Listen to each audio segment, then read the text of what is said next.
Hello बच्चों, तो आज शुरू करते हैं ऑर्गेनिक केमिस्ट्री का पहला chapter, carbon and its compound.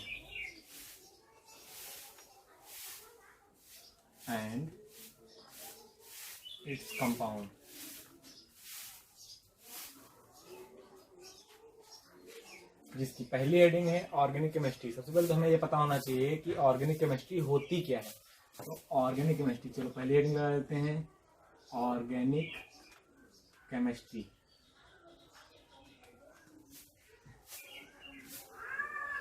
Organic chemistry क्या होती है? Organic chemistry is the branch of chemistry in which we study about hydrocarbon and derives of hydrocarbon. हम लिखते हैं, मैं फिर से रिपीट कर रहा हूँ, organic chemistry is the branch of chemistry in which we study about hydrocarbons and derives of hydrocarbon. तो लिखते हैं इसको, organic chemistry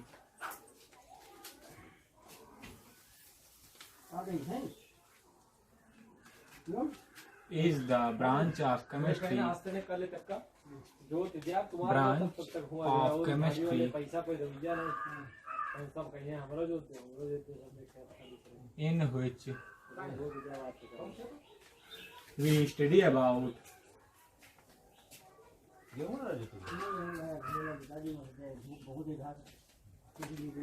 in which we study about hydrocarbon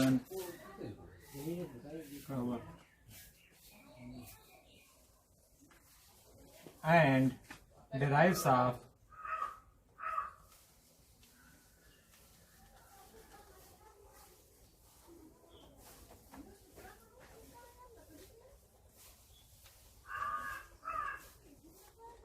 organic chemistry is the branch of chemistry in which we study about hydrocarbon and derives of hydrocarbon।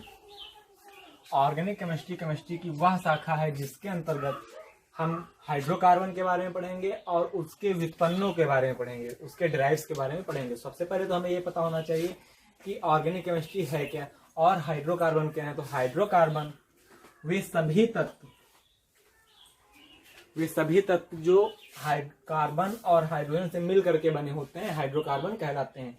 For example, जैसे कि हमने ले लिया carbon का एलिमेंट और उसके साथ में हाइड्रोजन, ठीक है, उसकी क्वांटिटी कुछ भी हो, कितने भी एटम हो, उससे कोई फर्क नहीं पड़ता है।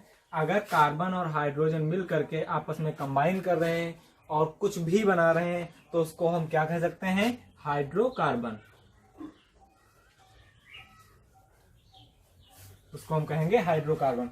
वो चाहे कुछ भी हो, चाहे मेथेन हो, एथेन हो, प्रोपेन हो, ब्यूटेन हो। फॉर एग्जाम्पल CH4, ये एक हाइड्रोकार्बन कहा जाएगा, ठीक है। उसके साथ में C2H5, ये भी हाइड्रोकार्बन है, और C2H2 ये भी हाइड्रोकार्बन ही कहा जाएगा।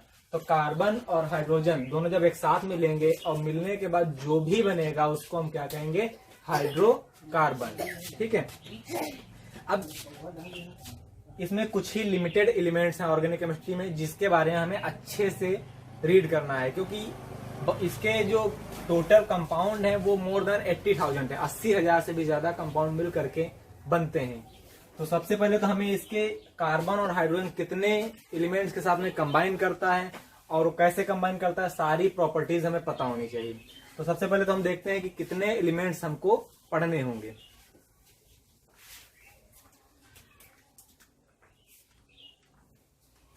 एलिमेंट्स, ठीक है।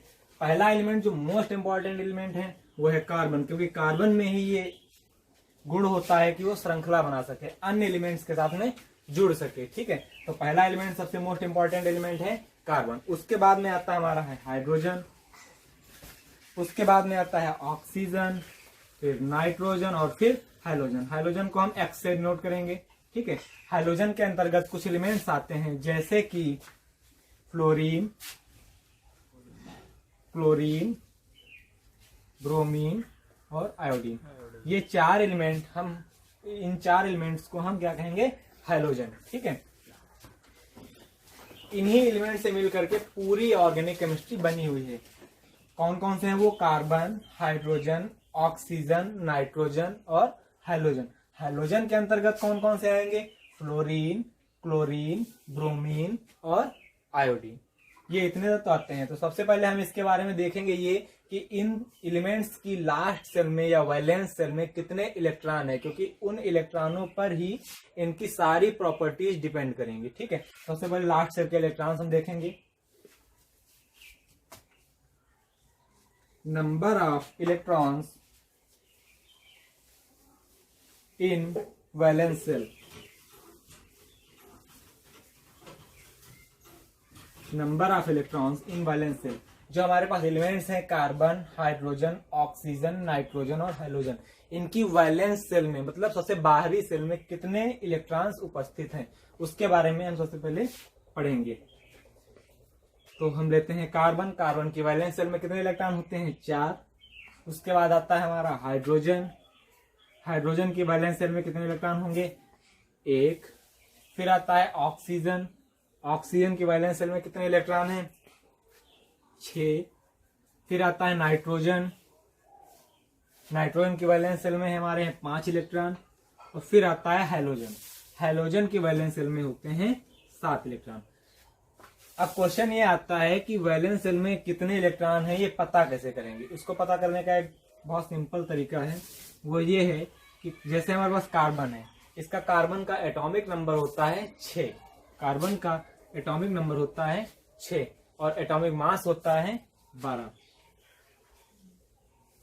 हम इसी के आधार पर इसका इलेक्ट्रॉनिक विन्यास करेंगे, इलेक्ट्रॉनिक कॉन्फ़िगरेशन। ठीक है, सबसे पहले इसका इलेक्ट्रॉनिक कॉन्फ़िगरेशन करते हैं। कार्बन का 1s2 2s2 2p2, ये इसकी पहली सेल है। 1 वाली इसकी पहली सेल कही जाएगी और 2 वाली जो है ये इसकी दूसरी सेल है। 1s वाली ये इसकी पहली सेल है और जहां से हम s और p के पहले 2 लगा हुआ है, यहां से ये इसकी दूसरी सेल कहलाएगी। ठीक है, तो ये हमारी दूसरी सेल में इलेक्ट्रॉन कितने हैं? ये जो ऊपर डिजिट्स लिखी हुई, जो नंबर लिखे हुए हैं, ये है हमारे इलेक्ट्रॉन, ये हमें इलेक्ट्रॉन्स को शो करते हैं। ठीक है, तो दूसरी सेल में कितने इलेक्ट्रॉन है? 2 ये और 2 ये, टोटल कितने हैं? 4 इलेक्ट्रॉन। तो वैलेंस सेल में कितने इलेक्ट्रॉन हुए? 4। इसी तरीके से हम अगर हाइड्रोजन को लेते हैं तो हाइड्रोजन का परमाणु क्रमांक है 1 और परमाणु भार है, एटॉमिक मास है 1, लगभग 1 के बराबर है। ठीक है, तो अगर हम इसका इलेक्ट्रॉनिक कॉन्फ़िगरेशन करते हैं तो वो आता है 1s1। ठीक है, इलेक्ट्रॉनिक कॉन्फ़िगरेशन करने पर कितना आता है? 1s1। यही इसका आखिरी इलेक्ट्रॉनिक विन्यास है और यही इसकी लास्ट सेल है। तो इसकी लास्ट सेल में कितने इलेक्ट्रॉन उपस्थित हैं? 1। इसलिए यहाँ पर number of electrons in valence shell कितने हैं? 1। सेम इसी तरीके से हम ऑक्सीजन का, नाइट्रोजन का, हेलोजन का भी निकाल सकते हैं। फॉर एग्जाम्पल जैसे हम एक और लेते हैं ऑक्सीजन का, कैसे निकालेंगे? ऑक्सीजन का एटॉमिक नंबर है 8 और एटॉमिक मास है लगभग 16 के बराबर। जब हम इसका इलेक्ट्रॉनिक विन्यास करेंगे तो वो आएगा 1s2 2s2 2p4। ठीक है, तो ये इसकी हो गई पहली सेल और ये हुई यहां से यहां तक की दूसरी सेल। दूसरी सेल में उपस्थित इलेक्ट्रॉन कितने हैं? 2 और 4 6। तो number of electrons in valence shell कितने हो गए? 6। इस तरीके से हम वैलेंस सेल में उपस्थित इलेक्ट्रॉनों की संख्या को काउंट कर सकते हैं।